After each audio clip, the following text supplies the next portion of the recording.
ত্রয়োদশ জাতীয় সংসদ নির্বাচনে প্রার্থীদের মনোনয়নপত্র দাখিলের পর এখন চলছে যাচাই বাছাইয়ের কাজ। শনিবার সকাল ৯টা থেকে ঢাকার ২০টি আসনের যাচাই বাছাই শুরু হয়, যা চলে বিকেল ৩টা পর্যন্ত। যাচাই বাছাইয়ে বেশিরভাগ ক্ষেত্রে স্বতন্ত্র প্রার্থীরা বাদ পড়েছেন। মিতুর রিপোর্ট। ত্রয়োদশ জাতীয় সংসদ নির্বাচনে প্রার্থীদের মনোনয়ন যাচাই বাছাই কার্যক্রম চলছে পুরোদমে। মনোনয়ন বাতিল হচ্ছে অযোগ্য প্রার্থীদের, দেখা হচ্ছে প্রার্থীরা বিল বা ঋণ খেলাপি কিনা, তবে থাকছে আপিল করার সুযোগ। এদিকে ১০০% ভোটারের স্বাক্ষর নিতে গিয়ে বিপাকে পড়ছেন অনেক স্বতন্ত্র প্রার্থী। বাতিল করা হচ্ছে মনোনয়ন, তবে প্রার্থীরা বলছেন আপিল করবেন তারা। আমাদের তো রাইট টু ইনফরমেশন ওভাবে থাকে না। যারা এত কষ্ট করে স্বাক্ষর দিয়েছেন তাদের জন্য নির্বাচন কমিশন কোনো উপায়ও রাখে নাই জানার যে তিনি কোন আসনের ভোটার। আমরা এত কিছু বলি, আমাদের অধিকারের কথা বলি, কিন্তু এই বেসিক তথ্যটা জানার পর্যন্ত আমাদের কোনো উপায় রাখা হয় নাই। এদিকে মনোনয়ন বৈধ ঘোষণা করা হয়েছে বিএনপি প্রার্থী ইশরাক হোসেন, সানজিদা ইসলাম তুলি সহ অনেকেরই। বিগত আওয়ামী আমলের নির্বাচনের সময় আমরা দেখেছি প্রশাসনের কীরকম দলীয়করণ না মানে দলীয় আচরণ, এবং এখন আমরা দেখছি তাদের একটা নিউট্রাল আচরণ, সকল প্রার্থীর প্রতি তারা সমান আচরণ করছেন। তো এটা তো একটা বিরাট পরিবর্তন বটেই, এটাকে আমরা সাধুবাদ জানাই। জনগণ আমাদের জাতীয়তাবাদী যে আদর্শ, যে নীতি, তাকে সামনে রেখে গণতান্ত্রিক যে বাংলাদেশ রাষ্ট্র গঠনের যেই আকাঙ্ক্ষা আমাদের, যেটা আমাদের দেশনেত্রী মরহুমা বেগম খালেদা জিয়ার ছিলেন, যাকে আমরা হারিয়েছি, এবং সেই আকাঙ্ক্ষাকে বাস্তবায়ন করার জন্য ইনশাল্লাহ আমরা একসাথে কাজ করে যাব। একটা কল্যাণ রাষ্ট্র প্রতিষ্ঠা করার জন্য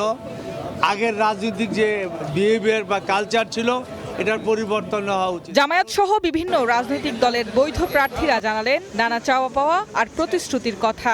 নির্বাচনী ওয়াদা হবে, আমরা সন্ত্রাস, মাদক, দখলদারিত্ব, যে কোনো জবরদস্তির বিরুদ্ধে অবশ্যই আমরা জনগণকে সাথে নিয়ে, ভোটারদেরকে নিয়ে আমরা এখানে গণপ্রতিরোধ আমরা এখানে জোরদার করব। আমরা ইনসাফের বাংলাদেশ গড়তে চাই। আমরা দল হিসেবে প্রজাপতি মার্কা নির্বাচন কমিশনে আমরা সিলেক্ট হয়েছি, প্রতীক বরাদ্দ হলেও সেটাই হবে। আমরা ভোটারদের উদ্দেশ্যে আমি আসবে আলো ঢাকা 12 এই ক্যাম্পেইন লঞ্চ করেছি, 12টা প্রতিশ্রুতি দিয়েছি। এ সময় অনেক প্রার্থী নির্বাচনে লেভেল প্লেইং ফিল্ড নিশ্চিতেরও দাবি জানান। Mitu, green news, Dhaka. ত্রয়োদশ সংসদ নির্বাচনে ঢাকা জেলায় মোট 20টি সংসদীয় আসনের মনোনয়ন যাচাই বাছাই চলবে 4 জানুয়ারি পর্যন্ত। এ বিষয়ে জানতে নিউজরুম থেকে সরাসরি যুক্ত হচ্ছেন সহকর্মী মিতু, মনোনয়নপত্র যাচাই বাছাইয়ে কারা বেশি বাদ পড়ছেন? সাবরিন, শুরুতে আপনাকে জানিয়ে রাখতে চাই, মনোনয়নপত্র যাচাই বাছাইয়ের ক্ষেত্রে সবচেয়ে বেশি বাদ পড়ছেন স্বতন্ত্র প্রার্থীরা। কারণ হচ্ছে স্বতন্ত্র প্রার্থীদের একটি রিকোয়ারমেন্ট ছিল যে 100% যে আসন থেকে তারা নির্বাচন করবে সেখানে 100% ভোটারের স্বাক্ষর প্রয়োজন হয়। আমরা আজকে দেখেছি ঢাকার যে বিভাগীয় কমিশনারের কার্যালয় রয়েছে, সেখানে তাসনিম জারা, যিনি ঠিক মনোনয়ন জমা দেওয়ার একদিন আগে তার দল থেকে পদত্যাগ করে নিজেকে স্বতন্ত্র প্রার্থী হিসেবে ঘোষণা করেন, তার আসলে 100% ভোটারের যে চাহিদাটি ছিল সেটি আসলে সে ফুলফিল করেছিল, কিন্তু 100% ভোটারের চেয়েও বেশি 200 ভোটারের বেশি সিগনেচার সে নির্বাচন কমিশনে জমা দেয়।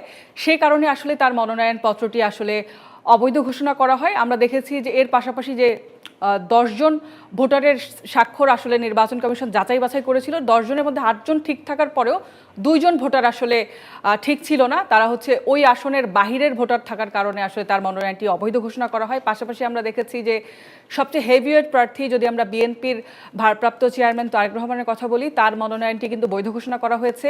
তিনি ঢাকা 17 আসন থেকে লড়বেন, এবং আমরা দেখেছি যে ঢাকা 15 আসনের শফিকুর রহমান, যিনি জামায়াতের আমির, তার মনোনয়নপত্রটিও কিন্তু বৈধ ঘোষণা করা হয়েছে। আমরা যদি বলি যে এনসিপির আহ্বায়ক যিনি আছেন, জাতীয় নাগরিক পার্টির আহ্বায়ক নাহিদ ইসলাম, তার মনোনয়নপত্রটিও কিন্তু বৈধ ঘোষণা করা হয়েছে। আমরা আরেকটি বিষয় দেখেছি যে ঢাকা 17 আসনের স্বতন্ত্র প্রার্থী ব্যারিস্টার এম সরওয়ার হোসেন, তার মনোনয়নটিও কিন্তু বৈধতা পায়নি। আমরা আসলে দেখেছি যে বেশিরভাগ স্বতন্ত্র প্রার্থীর মনোনয়ন কিন্তু বৈধতা পায়নি। এদিকে আমরা দেখেছি যে ঢাকা 8 আসনের যে প্রার্থী নাসিরউদ্দিন পাটোয়ারি, তার মনোনয়নটি বৈধতা পেয়েছে, এবং ঢাকা 8 আসনের আমরা দেখেছি যে গণ অধিকার পরিষদের প্রার্থী মেঘনা আলম, মডেল মেঘনা আলম, তার মনোনয়নটিও কিন্তু বৈধতার ঘোষণা পেয়েছে। এবং ঢাকা 13 আসনের প্রার্থী ববি হাদ সাজ্জাদ আমরা দেখেছি যে তার মনোনয়নটিও বৈধ ঘোষণা পেয়েছে এবং মনোনয়নপত্র যাদের বৈধ ঘোষণা হয়েছে তারা কিন্তু নির্বাচন যে কার্যালয়টি আছে কার্যালয় থেকে বের হয়ে এসে কিন্তু তারা বলেছেন যে তাদের যত প্রত্যাশা আছে নির্বাচন কেন্দ্রিক লেভেল প্লেইং ফিল্ড নিশ্চিত হয় সেই বিষয়ে তারা দাবি জানিয়েছেন। আমরা দেখেছি যে যারা বৈধতা পায়নি তারা কিন্তু আপিল করার বিষয়টি আসলে গণমাধ্যমকে জানিয়েছেন যে তারা আপিল করে এটি নিয়ে ফাইট করবেন এবং নির্বাচনে ফেরত আসবেন। এটি ছিল আপাতত ঢাকার বিভাগীয় কমিশনারের কার্যালয় থেকে আমার কাছে সর্বশেষ তথ্য। মিতু, আপনাকে ধন্যবাদ।